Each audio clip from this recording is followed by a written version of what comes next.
Clearly at the top of the leaders' minds is the global economy, and that will be the first major session on Saturday morning. And give the leaders an opportunity to talk about the challenges facing global economic growth and the recovery, and particularly the challenges emanating from the Eurozone. This will be the first opportunity, actually, for a group of leaders like this to get together since President Hollande became president of France.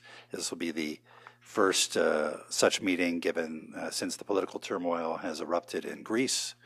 It'll be the first meeting of the sort that Prime Minister Monti has attended from Italy, and he has great strength and credibility on economic issues around the world. And it's coming at a time when leaders in Europe have been commenting on how the political and social fabric of Europe is very much at risk.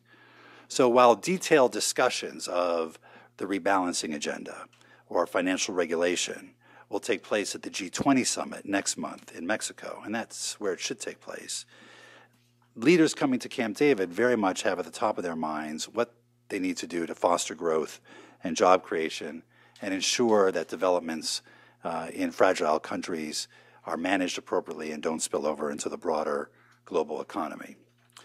There will be a lot of interest in hearing from the Eurozone leaders about their perspective about the events evolving there. Obviously, we're very much tied into what goes on in Europe. 13% of our exports go to Europe, 20% of our service exports go to Europe.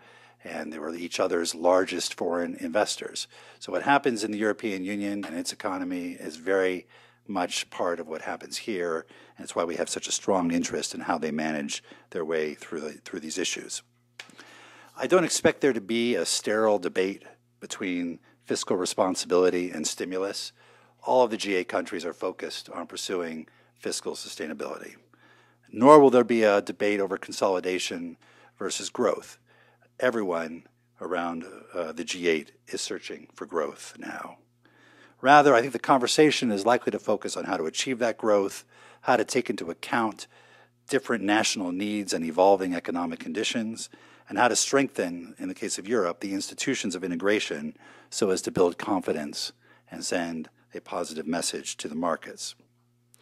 European leaders have signaled that they intend to do whatever it takes to reinforce the foundations of their monetary union, and they've taken a number of significant steps, including erecting a firewall, engaging in emergency financing, providing liquidity to their financial sector, and embarking on a path of challenging and politically difficult reforms. But there is a long road ahead of adjustment, reform, and institutional development, and that will be at the center of the discussion at Camp David.